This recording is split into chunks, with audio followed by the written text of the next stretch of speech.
Minsan, may mga damdaming nagtatago sa loob natin. Mga lihim na pagmamahal sa taong akala natin ay hindi natin maaabot. Sa taong parte na ng pamilya natin. Sa taong nakikita natin araw-araw pero hindi natin maiharap ang totoo. Sa kwentong ito, maririnig natin ang isang batang lalaki na matagal nang nagmamahal ng tahimik sa best friend ng kanyang kuya. Isang pagmamahal na akala niya'y walang pag-asa hanggang sa malaman niyang hindi lang pala siya ang may lihim na damdamin. Welcome sa M2M Desires, kung saan binibigyang boses natin ang mga kwento ng pag-ibig, pagnanasa, at mga lihim na hindi madaling ikwento. Mga kwentong minsan ay nagsisimula sa takot, dumadaan sa pag-asa, at nagtatapos sa kaligayahan na hindi natin inaasahan.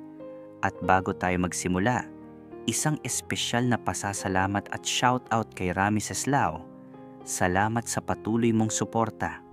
Kung handa ka nang makinig at maramdaman ang bawat salita ng kwentong ito tungkol sa pagmamahal na nagtatago sa loob ng tahanan, huwag kalimutang mag-subscribe, mag-like at i-share para mas marami pang ka-desires ang ma-inspire na maging totoo sa kanilang sarili. Ngayon, simulan na natin ang kwento ni Kiel tungkol sa pagmamahal na nagsimula sa mga tingin na akala niya'y walang kahulugan. Sa mga sandaling akala niya'y imagination lang, hanggang sa araw na nalaman niya na minsan, ang pinakamalapit na tao sa iyo ay maaaring maging ang pinakamamahal mo. Kuya Will, ako si Kiel, 20, from Quezon City. Gusto ko sanang ikwento sa iyo ang love story ko na hindi ko inakala na mangyayari sa akin. Kasi naman Kuya Will, matagal na akong secretly in love sa best friend ng kuya ko na si Ethan. Alam mo yun, yung tipong tuwing nakikita ko siya sa bahay namin, kinikilig ako pero hindi ko masabi kasi awkward, di ba? Kaibigan siya ng kuya ko, simula pa high school nila. So parang family member na rin siya sa amin. Si Ethan kasi Kuya Will, sobrang gwapo at mabait. Laging tumutulong sa nanay ko sa kusina, nakikipagkwentuhan sa tatay ko, at laging gentle sa akin. Kaso nga lang, wala akong pag-asa kasi ako lang naman yung bunso dito sa bahay. Sino ba naman ako para mapansin ng isang engineering graduate na super successful pa? Pero Kuya Will, minsan nahuhuli ko siyang nakatingin sa akin ng matagal. Tapos pag nahuli ko siya, ngingiti siya sa akin. Pero siguro imagination ko lang yun, no? Kasi imposible naman na magugustuhan niya ako, yung kapatid lang ng best friend niya.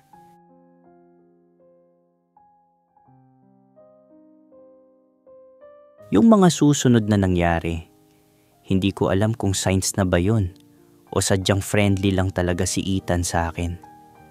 Kasi naman, isang Saturday morning, nagprepare ako ng breakfast sa kusina namin. Tapos biglang pumasok si Ethan na bagong gising lang. Nakasuot lang siya ng gray shirt at shorts. Tapos grabe Kuya Will, parang may slow motion effect yung pagpasok niya sa kusina.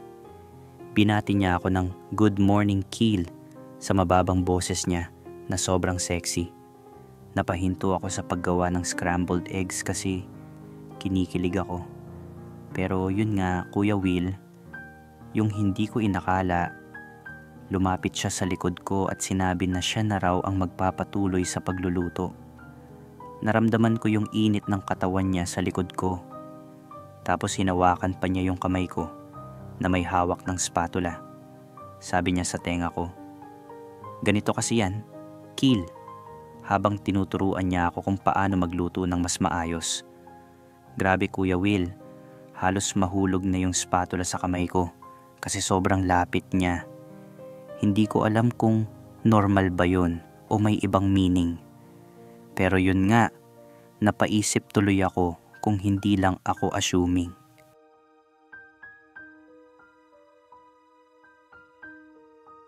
Kuya Will, yung susunod na kwento ko, dito ko na talaga na-confirm na may something si Ethan sa akin. 3 linggo after nung kitchen incident, isang gabi habang nag-aaral ako sa kwarto ko, may kumatok. Akala ko si Kuya Marco. Pero si Ethan pala yun na may dalang 2 cup ng hot chocolate. Sobrang sweet, 'di ba, Kuya Will? Naupo siya sa gilid ng kama ko, tapos iniabot sa akin yung isa. Tapos sabi niya, "Kiel, may sasabihin ako sa'yo." Grabe, Kuya Will. Sobrang bilis ng tibok ng puso ko nun. Feeling ko lalabas na yung heart ko sa dibdib ko. Sabi niya, "Alam kong kaibigan ako ng kuya mo at alam kong complicated ito, pero hindi na niya natuloy yung sasabihin niya kasi biglang pumasok si Kuya Marco sa kwarto. Sabi ni Kuya, "Oh, andito ka pala, Ethan. Kiel, matulog ka na, may klase ka bukas." Tapos hinilan na niya si Ethan palabas ng kwarto. Naiwan ako doon na confused at disappointed. Iniisip ko kung ano kaya yung sasabihin ni Ethan sa akin. Buong gabi akong hindi nakatulog kakaisip, Kuya Will. Ano kaya yon? May feelings ba siya sa akin o friendship advice lang yon?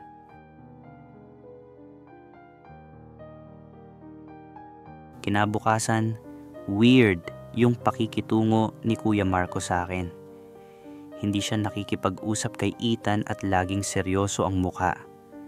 Habang nagla-lunch kami, biglang sabi niya sa akin, "Kiel, kailangan nating mag-usap." Pumunta kami sa balcony tapos sabi niya, "Nakita ko kung paano kayo magkatinginan ni Ethan." Sabi ko sa kanya, "Kuya, hindi ko alam kung ano sinasabi mo." Tapos sabi niya, "Wag mo akong lolokohin, Kiel. Obvious na may gusto kayo sa isa't isa." Natahimik ako, Kuya Will, kasi nalaman na ang sikreto ko. Tapos shocking yung sinabi ni Kuya Marco sa akin. Sabi niya, "Alam mo ba kung gaano katagal ko nang alam to? 3 buwan na. At alam mo ba kung ano sinabi ni Ethan sa akin nung isang gabi? Umiling ako. Sinabi niya sa akin na gusto ka niya, pero hindi niya alam paano sasabihin sa'yo kasi natatakot siyang mawala yung friendship namin." Grabe, Kuya Will. Shocked talaga ako. Hindi ko inakala na alam ni Kuya Marco lahat. At hindi ko inakala na may feelings din si Ethan sa akin. Tapos sabi pa ni Kuya, "Kiel, hindi ako galit. Napakabuti ni Ethan. At kung siya ang pipiliin mo, susuportahan kita."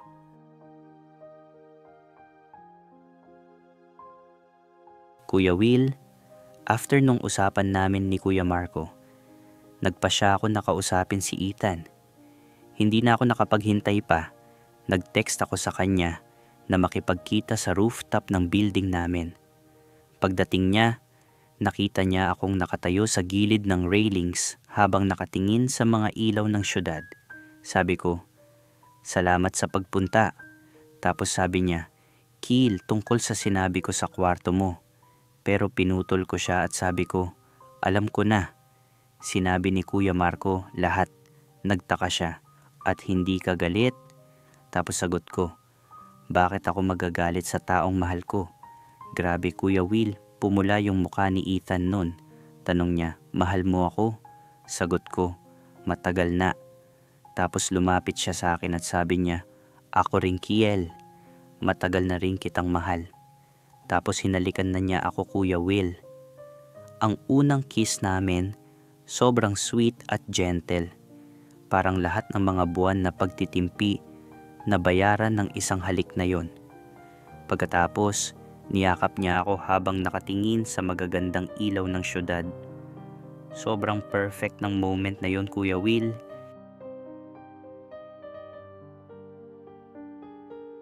Kuya Will, yung mga sumunod na araw, parang nasa fairy tale ako. Hindi ko inakala na ganito pala kasaya ang feeling ng magkaroon ng relasyon kay Ethan. Lagi siyang nagdadala ng coffee para sa akin tuwing umaga. Nagsasabay kami papuntang school at nagsesend ng sweet messages buong araw. Pero yung pinaka-favorite ko, Kuya Will, yung mga gabi na nag-uusap kami sa phone hanggang sa makatulog na kami. Minsan sabi niya sa phone, Kiel, natatakot ako minsan. Tanong ko, bakit naman? Sabi niya, baka parang panaginip lang lahat ng to tapos magigising ako bukas at wala ka na sa tabi ko. Napangiti ako. Hindi ako mawawala, Ethan. Nandito lang ako palagi. Promise? Promise. Yung challenge lang namin, Kuya Will, yung PDA sa harap ni Kuya Marco. Kahit sinabi ni Kuya na okay lang sa kanya, nakakailang pa rin kasi best friend siya ni Kuya. Pero unti-unti, nagiging natural na sa aming tatlo yung setup. Nakikita kong tumutulong pa rin si Ethan kay Kuya Marco sa mga projects. At nakikita ko rin na sumusuporta si Kuya sa relasyon namin. Lahat ay perfect para sa akin, pero may naiisip pa rin akong mga problema na pwedeng mangyari. Kuya Will, lahat ng relationships may pagsubok, 'di ba? Yung sa amin ni Ethan, nagsimula yung problema nang magtampo ako sa kanya dahil sa misunderstanding. May nakita kasi akong picture sa Instagram niya kasama ang isang babae na may caption na "Great night out." Naging cold ako kay Ethan. Hindi ko sinasagot yung mga text at tawag niya. Pagpunta niya sa school, tanong niya, "Kiel, ano bang problema mo?" Sagot ko, "Wala." Maliwanag naman na may problema. "Hindi mo ako kinakausap ng 3 araw na," sabi niya. Di kausapin mo na lang yung babae na kasama mo nung isang gabi. Sagot ko. Naguluhan siya. Sino? Si Mika. Tapos sabi niya, Kiel, cousin ko yun. Nag-dinner kami kasi birthday ng tita ko. Napatigil ako, Kuya Will. Cousin mo? Oo, cousin ko. Hindi mo ba napansin na may same surname kaming dalawa sa picture? Tiningnan ko ulit yung picture at nakita nga na may nakasulat na Mika Santos at Ethan Santos. Naging red ako sa kahihiyan, Kuya Will. Narealize ko na naging selosa ako ng walang dahilan. Grabe yung hiya ko noon.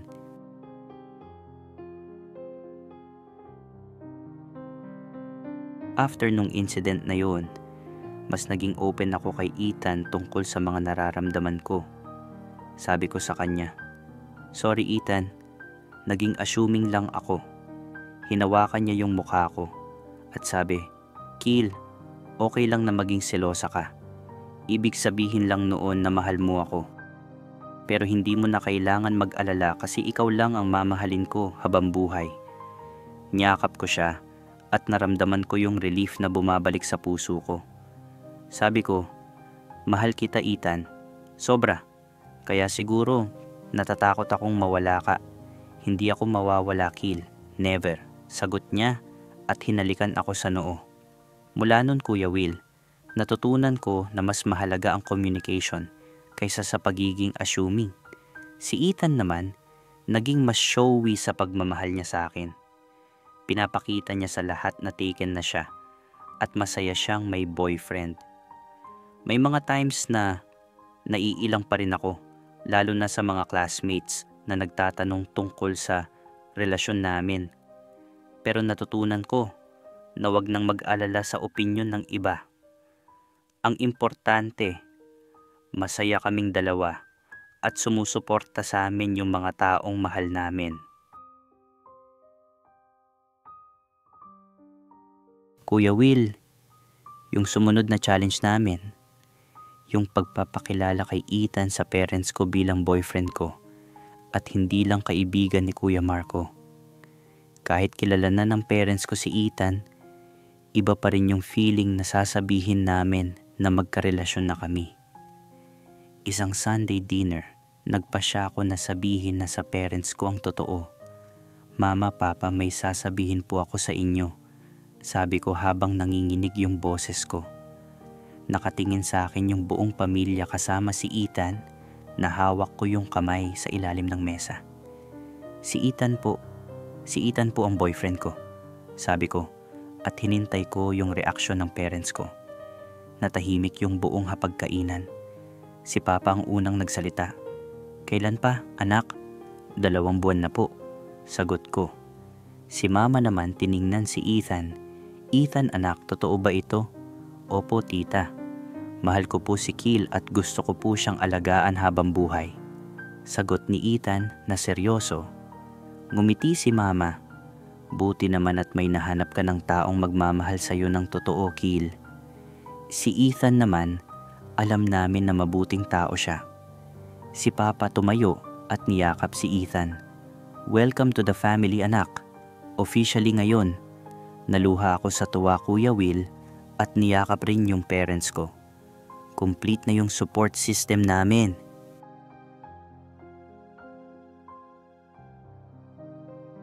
Kuya Will, 1 taon na ang nakalipas simula nang maging kami ni Ethan. Graduating na ako sa college at si Ethan may stable job na sa engineering company. Lahat ay perfect sa buhay namin.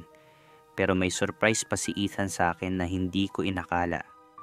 Sa graduation day ko, pagkatapos ng ceremony, hinila niya ako sa quiet na lugar sa campus. Sabi niya, Kiel, may regalo ako sa iyo. Habang naglalabas ng maliit na box. Hindi promise ring, pero isang necklace na may pendant na may nakaukit na K plus E forever. Ethan, ang ganda naman. Sabi ko, habang napapangiti at umiiyak. Sabi niya, gusto ko lang na alam mo na seryoso ako sa atin. After mong mag-graduate at makahanap ng work, gusto kitang makasama habang buhay. Habang isinusuot niya yung necklace sa akin, sabi ko, mahal kita Ethan. At oo, gusto rin kitang makasama habang buhay.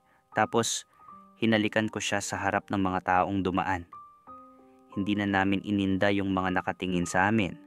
Yung importante, masaya kami at handa na kaming harapin yung future together. Si Kuya Marco, lumapit sa amin kaagad. Congratulations sa inyong dalawa. Proud ako sa inyo.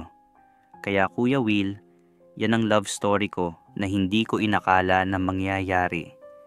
Nakamit ko yung happy ending na lagi kong pinapangarap.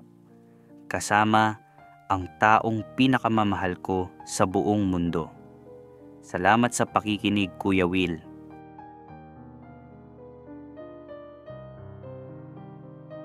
Salamat, Kiel, sa napakagandang kwento mo. Alam mo, habang nakikinig ako sa'yo, na-realize ko kung gaano kaimportante ang mga aral na pwede nating matutunan sa inyong love story. Una, ang pagmamahal ay hindi pumipili ng lugar o ng tao.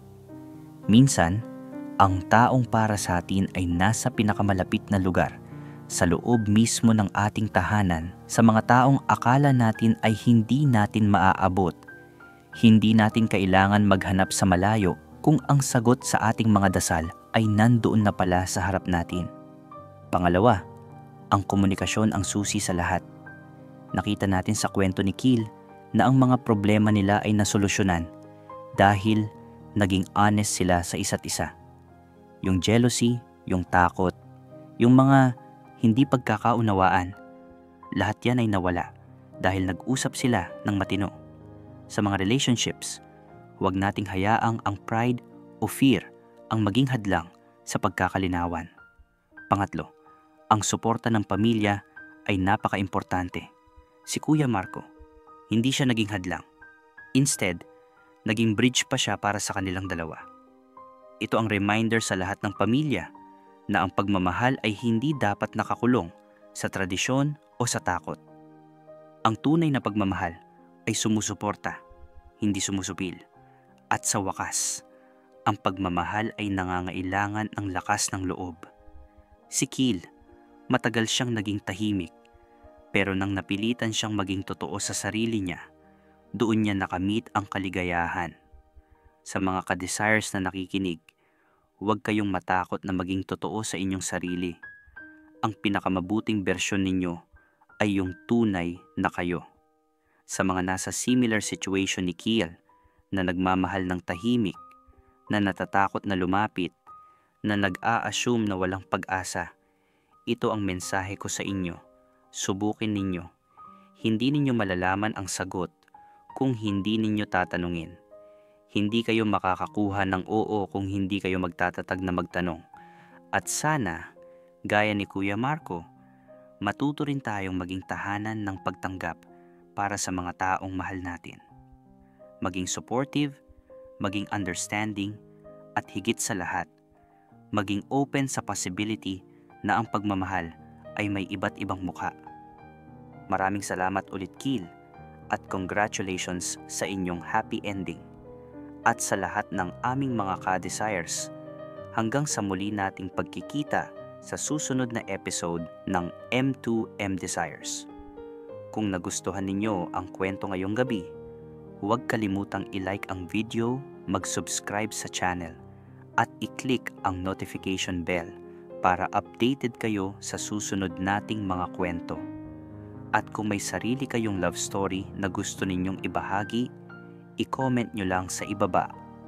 Baka kayo na ang susunod nating tampok sa M2M Desires.